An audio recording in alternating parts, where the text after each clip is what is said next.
Hello guys, good morning, ओहाय गोजाइमास, सबैलाई नमस्कार छ। आज चाहिँ 2 वर्ष सेनमन गएको सकेर आज लास्ट दिन हो।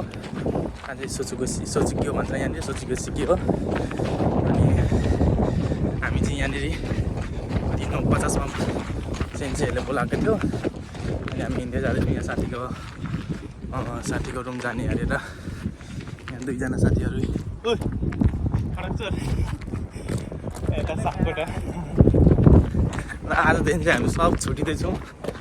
2 वर्ष जस्तोसुकै गाह्रो कति नहोस् त अनि सँगै होइन गएको, कहिले ढिलो हुँदै छिटो हुँदै अनि यहाँ कहिले फेल हुँदै कहाँ के अरे नेपालमा हुँदाखेरि सिलाएको कोट प्यान्ट आज लगाएको भुँडी निस्केर हो कि मोटाएर हो, न कोट ठिक हुन्छ न प्यान्ट ठिक हुन्छ, लास्टै हिँड्न चाहिँ अप्ठ्यारो भइरहेछ। अनि यहाँ साथीले चाहिँ माथि साथीले चाहिँ यहाँ माथि कोट लगाएको छ, तल सुरुवाल लगाइरहेछ।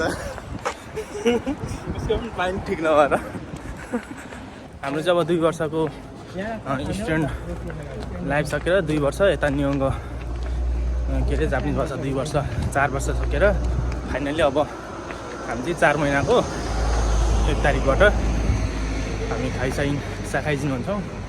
खाइसा छिर्ने हो। अनि मैले चाहिँ यसो यो साथीहरूसँग अन्तिम दिन यसो मेमोरी हुन्छ भनेर राखौँ न त, पछि यसो मसँग यस्तो गुवादीहरू दिमाग नभएकाहरू सँगै थियो भन्ने हुन्छ भनेर हाँस्दियो न सबैलाई। के भन्छ आज अन्तिम दिन के भन्छौ? केही भन्नु, मेरोसँग गरेर के पायो, कस्तो रहेछ? झापाली हो, झापाली फटा रहेछ भन्थ्यो त सबको। होइन अहिले झापालीको अलि माग बढेको दिमाग बढ्या होइन। अनि यता बल्ल दिमाग आएको छ हाम्रो के भन्छ विक्रमको, बल्ल दिमाग आएको छ झापालीको। पहिला चाहिँ दिमागै थिएन, पहिलासम्म फटा स्याङ्जाली जाली झापाली फटा भन्थे। अहिले चाहिँ जे होस् अलिअलि दिमाग आएको छ। अनि हाम्रो यो मैले के अरे 4 वर्ष चाहिँ एकदम लास्टै यो भन्छ नि नकुरको जिन्दगी भन्छ नि, त्यस्तै हो त्यो हाम्रो यहाँनिर जापान जिन्दगी। स्टुडेन्टमा चाहिँ अलिकति आउँदा पनि धेरै अहिले त सोचेर आउनुपर्ने हुन्छ होइन। जतिसक्दो स्टुडेन्ट लाइफमा नआउनुहोस्, आउनुहुन्छ भने नि एसडब्लु अरू वर्किङमै आउँदा बेटर हुन्छ जस्तो लाग्छ मलाई चाहिँ। त्यही पनि अब पढेर केही हुन्छ कि भन्ने आशमा हो। आइहाल्यो अब केलाई रिग्रेट होइन, वर्किङहरू भइगयो ठिकै छ। अब यस्तै हो 2 वर्ष केटा हो। ल खाइजा छिरेर चाहिँ काम मात्रै गर्नु है। सधैँ त यता हाम्रो साथी चाहिँ कपाल नकाटेर कति भयो 2 वर्ष होला गएको छिरेको। 2 वर्ष अब एउटा मार्क्स लगायो भने क्रिस जस्तो देखिन्छ पसम भनेको। 2 वर्ष भयो र कुरा नगर न केटा। अब जापान त्यस्तै अब 6-8 वर्ष बसिन्छ। अनि त्यसपछि हाम्रो देश अब हेरौँ केही गर्न लायक हुन्छ कि, केही गर्न लायक भएपछि आइन्छ बसिन्छ आफ्नै परिवारसँग 4 वर्ष होइन। कहिले पहिला घर छोडेर नहिँड्ने, दसैँ तिहार सधैँ मान्ने 4 वर्ष कसरी बिताइयो होला। त्यस्तै हो परदेशी जिन्दगी, गाह्रो छ। गाह्रो भयो नि पछि गएर अब के अरे भविष्यकै लागि हो, केही राम्रो हुन्छ कि भनेर, केही सहज हुन्छ कि आफ्नै होइन लाइफस्टाइल अलिक भोलिको हाम्रो सन्ततिहरूले यसरी विदेश नजाउन्, आफ्नै घर परिवारसँग बसुन् भनेर हामीले यो पाइला चाल्यो। अब हेरौँ ठिक हुन्छ होला। देशको नयाँ पार्टीले जितेको छ, नयाँ पुस्ताको जित भएको छ होइन। हामी पनि देश विकासमा जनता भन्छ नि, हामी पनि सधैँ तत्पर छौँ देश बनाउनमा। डाइरेक्टली भयो नि इन्डाइरेक्टली भए पनि देशको चाहिँ विकास हुनु पऱ्यो। हाम्रो यो के अरे तत्काल चुनाव सकेपछि अब देश कस्तो हुन्छ भने हाम्रो यहाँनिर पश्चिमको साथीले भन्दैछ ल के हुन्छ पश्चिम होइन दोस्त मेरो मध्यपश्चिम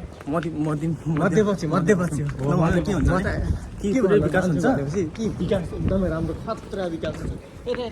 भन न खतरा विकास हुन्छ कि एकदमै झुट नबनाउनु किन बनाउँछ होला थाहा छैन, तर 2 मध्ये एक न एक चाहिँ भन्छ नि बालनले देश बिगार्छ बेच्छ भनेर।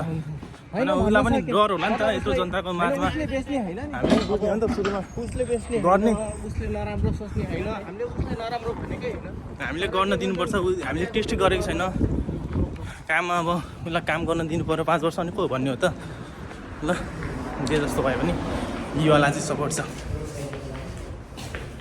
अनि आजको हाम्रो प्लान भनेको चाहिँ अहिले 9:50 देखि 11:50 सम्म होला सोच्यौँ कि हाम्रो सोमुसहरू ग्रेजुएसन हुन्छ अनि त्यसपछि चाहिँ हामी सिधै भिजा लिन जाने भन्ने प्लान छ हेरौँ के हुन्छ भिजा पनि आइसकेको छ हालकी आइसकेको छ हो 5 वर्षको आयो भन्ने हो धारणा हो हेरौँ के हुन्छ साथीको रुममा साथी रेडी हुन्छ अरे टक्कसँगले चोर जस्तो गरेर ल जाउँ चोरहरू ल हाम्रो यहाँनिर अर्को साथी छ के भन्छु त 2 वर्ष सँगै बस्यो राम्रो पोइन्टहरू सँगै बस्दा रमाइलो भयो हाँसे रमाइलो 2 वर्ष बित्यो थाहा भएन है 2 वर्ष कति बित्यो 2 वर्ष बित्यो ल अब दाइ गएको जाँदैछ केटो गामबत्ती गरेर होइन अरू के भन्नु कहिले काहीँ सम्झिनु जिन्दगीमा मेहनत बिना त अरू केही पनि छैन मेहनत परिश्रम नै सबभन्दा ठुलो रहेछ जिन्दगीमा जापान होस् नेपाल होस् ल त्यस्तै हो साथी ल चढौँ है वर्किङ गरेको छौँ राम्रोसँग आफ्नो भविष्य बना ल गम्मत्ते ल केटा हो मार्क्स हर्केले मार्क्स बाद लेन बाद भन्ने मान्छे त्यस्ता हाउरी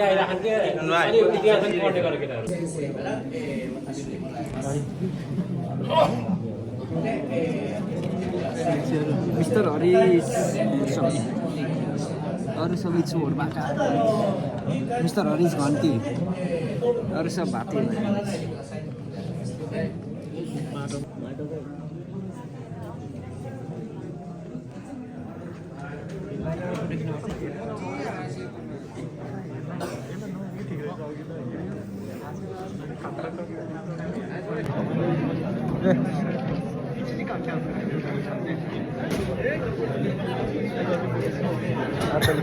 काले चोरमा काले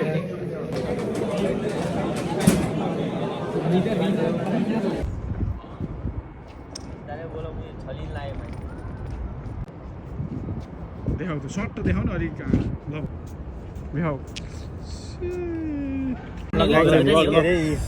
ल सबले यो सेउमै पनि पाइसक्यौँ नि यसो पाइसक्यौँ हामीले होइन सोचेको उमेर त भोलि अब आज जाने भनेको न्युखान उमेर त अब भोलि भिजा लिनु गइन्छ हामी पुरै गिजिङको भिजा पाइन्छ हामी तिनजनाले इङ्गेजमेन्ट गरेर अब बिहे गरेर डिपेन्डेन्ट ल्याउनु पर्छ नेपालबाट अब गर्लफ्रेन्ड त छैन अब नेपालबाट यसले चाहिँ अब बिहे गर्ने तुरुन्तै बिहे गर्ने भएको छ म चाहिँ केटी खोजिरहेको छु होइन आजदेखि अब लगभग साथीहरू पनि भेट भइ नै सक्छ समयले भेट भयो भने त भेट भइहाल्यो तर नहुन पनि सक्ने सम्भावना अब अरुणको छोरा भएपछि भेट गरौँला कारणले सबै आफ्नो कार्यमा अरुण दोस्तीको छोरा भएपछि नराम्रो भेट होला त्यो हुनाले चाहिँ अब यस्तै हो साथीहरू अब भेट भनेको हाम्रो 2 वर्ष एकदमै रमाइलो भएर चाहिँ क्लासमा पनि एकदम धेरै पढेर गयो धेरै पढ्यो धेरै होको लेख्यो होइन पनि धेरै लेख्यो अब यो मान्छेले त्यो भएर चाहिँ अब केही छैन तर अब यी सोचेको पाइया छ यही हो हाम्रो अब भविष्य यही हो चाहिँ मेमोरीको लागि भिडियो बनाएको ल अब ल ठिक छ साथीहरू गम्मत्ती गरौँ है सबैले है सानो मान्छे गम्मत्ती गरौँ डोन्ट अन्डरस्ट्यान्ड मी टेस्ट ल गाइस मैले चाहिँ भिडियो कहाँ जाने हो गरेको जानु हो नि बाई बाई